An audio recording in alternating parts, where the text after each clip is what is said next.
Hi friends, I am Arya. Today in this video I would be discussing the till objectives of IMF. IMFന്റെ കുറച്ച് objectives ആണ് പറയാൻ പോകുന്നത്. So as we know, what is an IMF? IMF International Monetary Fund. അപ്പോൾ നമുക്കതിൻ്റെ ചെറിയൊരു introduction നോക്കാം. IMF came into existence in December 1945 and started functioning in March 1947 with its headquarters in Washington DC.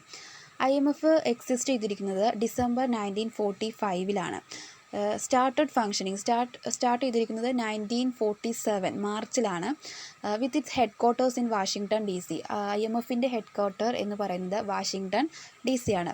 So international monetary system is the set of internationally agreed rules, conventions and supporting institutions that facilitate international trade, cross-border investment, reallocations of capital among nation states and shape how international payments are handled. International monetary system എന്ന് പറയുന്നത് set of the internationally agreed റൂൾസിനെ ആശ്രയിച്ചിരിക്കും.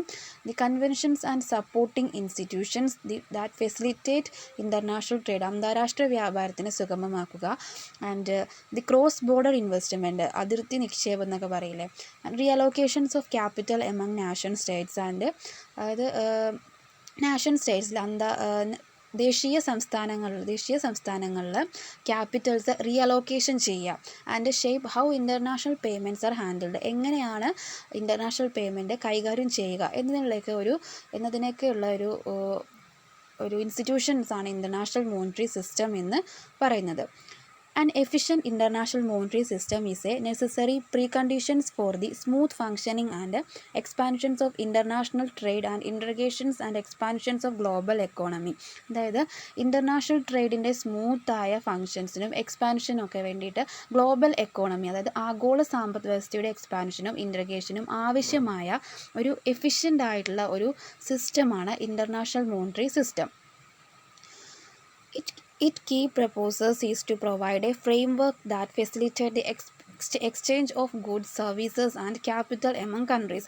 അതായത് കൺട്രീസിൻ്റെ ഇടയിൽ, രാജ്യങ്ങൾക്കിടയിൽ goods, services, capital എന്നിവയൊക്കെ exchange ചെയ്യുന്നതിന് ഒരു framework provide ചെയ്യുക. അത് എക്കണോമിക് സ്റ്റെബിലിറ്റിക്ക് ആവശ്യമായ, സാമ്പത്തിക സ്ഥിരതയ്ക്ക് ആവശ്യമായ കണ്ടീഷൻസൊക്കെ എന്ത് ചെയ്യുക, സസ്റ്റെയിൻ ചെയ്യുക, നിലനിർത്തുക എന്നിവയൊക്കെയാണ് ഇതിൻ്റെ ലക്ഷ്യം എന്ന് പറയുന്നത്. സോ നെക്സ്റ്റ് ബാക്ക്ഗ്രൗണ്ട്, IMFൻ്റെ ബാക്ക്ഗ്രൗണ്ടാണ് പറയുന്നത്. എങ്ങനെ വന്നത്, IMF രൂപീകരിക്കാൻ കാരണമായത് എന്തൊക്കെയാണെന്ന് പറയുന്നത്. After the world wide depressions and the world war second, the monetary authorities of the world felt the need for the international corporation to establish a stable international monetary order. അതായത് after world wide depressions, രണ്ടാം ലോക യുദ്ധത്തിനു ശേഷം, അതുപോലെ world wide ഡിപ്രഷനും ശേഷം, the monetary authorities of the world felt the need for the international corporation to establish a stable international monetary order. അതായത് international monetary അതോറിറ്റീസിന്, അതായത് അവിടുത്തെ അധികാരികൾക്ക് തോന്നുകയാണ് ഒരു ഇൻ്റർനാഷണൽ മോണിറ്ററി ഓർഡറിൽ ഒരു നാണയക്രമം സ്ഥാപിക്കേണ്ടതിൻ്റെ ആവശ്യകത അധികാരികൾക്ക് തോന്നി. അങ്ങനെ എന്ത് ചെയ്യണം,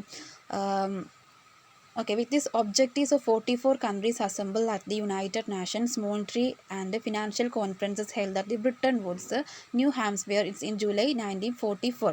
അങ്ങനെ 1944 ജൂലൈയിൽ ബ്രിട്ടൻ വുഡ്സിൻ്റെ ന്യൂ ഹാംസ്പിയറിൽ നടന്ന UN മോണിറ്ററി ആൻഡ് ഫിനാൻഷ്യൽ കോൺഫറൻസിൽ 44 കൺട്രീസും അസംബിൾഡ് ആയിരുന്നു.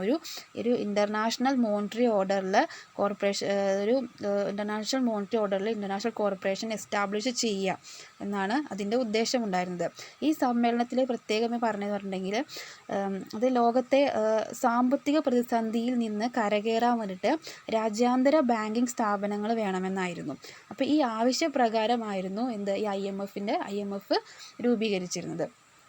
So the result of this conference was the establishment of two institutions, namely the International Monetary Fund and the International Bank for Reconstruction and Development. ഇതിൻ്റെ ഫലമായിട്ട്, ഈ കോൺഫറൻസിൻ്റെ ഫലമായിട്ട് 2 institutions establish ചെയ്തു. അതാണ് IMFും IBRDയും. IBRD എന്ന് പറയുമ്പോൾ international bank for reconstructions and development. It's came to popularly known as the Bretton Wood twins. ഇത് പിന്നീട് എന്താ അറിയപ്പെട്ടു, ബ്രിട്ടൺ വുഡ്സ് ട്വിൻസ് എന്നറിയപ്പെടുന്നു. So we will discuss next objectives. IMFൻ്റെ ചില ഒബ്ജക്റ്റീവ്സ് ആണ്. Promoting international collaborations on international monetary issues. അതായത് international monetary issues international കോർപ്പറേഷനിലൂടെ പ്രൊമോട്ട് ചെയ്യാം. Maintaining the stability of international monetary system through the firm surveillance. അതായത് surveillance, നിരീക്ഷണത്തിലൂടെ international monetary സിസ്റ്റത്തിലെ സ്ഥിരത, സ്റ്റെബിലിറ്റി നിലനിർത്തുക. Next, providing exchange stability throughout the world. Okay, exchange stability provide ചെയ്യുക. And increasing liquidity so that balanced multilateral monetary system through the corporations of member countries. ഇത് ലോകമെമ്പാടുമുള്ള വിനിമയ സ്ഥിരത, exchange stability നൽകുകയും liquidity increase ചെയ്യുന്നതിലൂടെ, അതുപോലെ members കൺട്രീസിൻ്റെ പ്രവർത്തനങ്ങളിലൂടെ മൾട്ടിലേറ്ററൽ trade promote ചെയ്യുക, അതാണ് പറയുന്നത്. And next, okay, IMF works to. IMF എന്തിനൊക്കെ വേണ്ടിയിട്ടാണ് പ്രവർത്തിക്കുന്നത് എന്ന് നോക്കാം. To foster global growth and economic stability. ആഗോള വളർച്ചയെയും സാമ്പത്തിക സ്ഥിരതയൊക്കെ വളർത്തുന്നതിന് സഹായിക്കുന്നുണ്ട്. It tracks global economic trends and performance. അതായത് ആഗോള സാമ്പത്തിക പ്രവണതകൾ, പെർഫോമൻസിനും ട്രെൻഡ്സിനൊക്കെ എന്ത് ചെയ്യുന്നുണ്ട്, ട്രാക്ക് ചെയ്യുന്നുണ്ട്. Alerts its members countries when it sees problems on the horizon. അതായത് ഹോറിസോൺസ് പ്രോബ്ലംസ് ഒക്കെ കാണുമ്പോൾ അതിൻ്റെ മെമ്പേഴ്സ് കൺട്രീസിനെ അറിയിക്കുന്നുണ്ട്. Provides a forum for policy dialogue and passes on how to government on how to tackle economic difficulties. അതായത് ഒരു policy അഡ്വൈസിലൂടെ, നയസംഭാഷണത്തിലുള്ള ഒരു forum നൽകിക്കൊണ്ട് സാമ്പത്തിക ബുദ്ധിമുട്ടുകൾ, എക്കണോമിക് ഡിഫിക്കൽട്ടീസ് എങ്ങനെ കൈകാര്യം ചെയ്യാമെന്നൊക്കെ നോക്കുന്നുണ്ട്. And it provides policy advice and financing to members in economic difficulties and also works with developing nations to help them achieve macro economic stability and reduce poverty. അതായത് സാമ്പത്തിക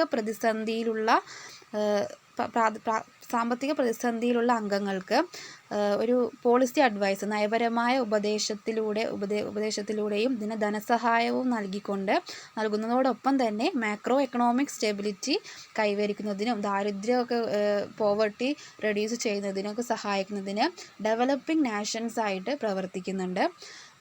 and okay, it promotes the international monetary corporations and exchange rate stability. Exchange rate stability international monetary കോർപ്പറേഷനും പ്രോത്സാഹിപ്പിക്കുന്നുണ്ട്, promote ചെയ്യുന്നുണ്ട്. And next one, to facilitate the balanced growth of international trade and provides resources to help members in balance of payment difficulties. അതായത് അന്താരാഷ്ട്ര വ്യാപാരത്തിൻ്റെ സന്തുലിതമായ വളർച്ച സുഗമമാക്കുകയും അതുപോലെ പേയ്മെൻറ്റ് ഓഫ് ബാലൻസിൻ്റെ ഡിഫിക്കൽട്ടീസുള്ള അംഗങ്ങളെയൊക്കെ ഹെൽപ്പ് ചെയ്യുന്നതിനുള്ള റിസോഴ്സസൊക്കെ പ്രൊവൈഡ് ചെയ്യുന്നുണ്ട്. അതാണ് പറയുന്നത്. ഇതൊക്കെയാണ് IMF പ്രവർത്തിക്കുന്നതെന്ന് പറയുന്നത്. So next, IMF collaborates with the World Bank, the Regional Development Bank, World Trade Organization (WTO), UN agencies and other international bodies to promote growth and poverty reductions.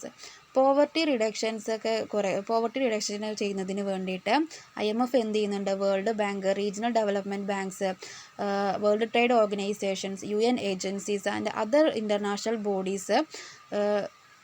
ബോഡീസുമായിട്ട് ഒരു collaboration, ഒരു സഹകരണത്തിലൂടെ അവരുമായിട്ട് അന്താരാഷ്ട്ര സ്ഥാപനങ്ങളൊക്കെ ആയിട്ട് എന്ത് ചെയ്യുന്നുണ്ട്, സഹകരിക്കുന്നുണ്ട്. And while all these organizations are involved in the global economic issues, each has its own unique areas of responsibility and specializations. അത് ഈ ഓർഗനൈസേഷനുകളെല്ലാം തന്നെ ആഗോള സാമ്പത്തിക പ്രവർത്തനങ്ങളിൽ ഏർപ്പെട്ടിരിക്കുമ്പോൾ ഓരോരുത്തർക്കും അവരുടേതായ സവിശേഷമായ ഉത്തരവാദിത്വവും അതുപോലെ സ്പെഷ്യലൈസേഷനൊക്കെ ഉണ്ടാകുന്നതാണ്. So, being a specialized agency of the United Nations, IMF is a permanent forum for the considerations of issues of international payment. IMF എന്ന് പറയുന്നത് യുണൈറ്റഡ് നാഷൻ, ഐക്യരാഷ്ട്രത്തിൻ്റെ ഒരു സ്പെഷ്യലൈസ്ഡ് ഏജൻസി ആയതുകൊണ്ട് തന്നെ ഇൻ്റർനാഷണൽ പേയ്മെൻറ്റ്സിലെ ഇഷ്യൂസൊക്കെ പരിഗണിക്കുന്നതിനുള്ള ഒരു പെർമനൻറ്റ് ഫോറമായിട്ട് പ്രവർത്തിക്കുന്നുണ്ട്. അതാണ് IMF. IMF എന്ന് പറഞ്ഞാൽ ഇറ്റ്സ് എ പെർമനൻറ്റ് ഫോറം, ഒരു ഇൻ്റർനാഷണൽ ഓർഗനൈസേഷനാണ് IMF. അപ്പോൾ ഇത് IMF എല്ലാവർക്കും മനസ്സിലായെന്ന് വിചാരിക്കുന്നു. IMF അതിൻ്റെ ഒബ്ജക്റ്റീവ്സ് ഇതൊക്കെയാണ്. സോ എല്ലാവർക്കും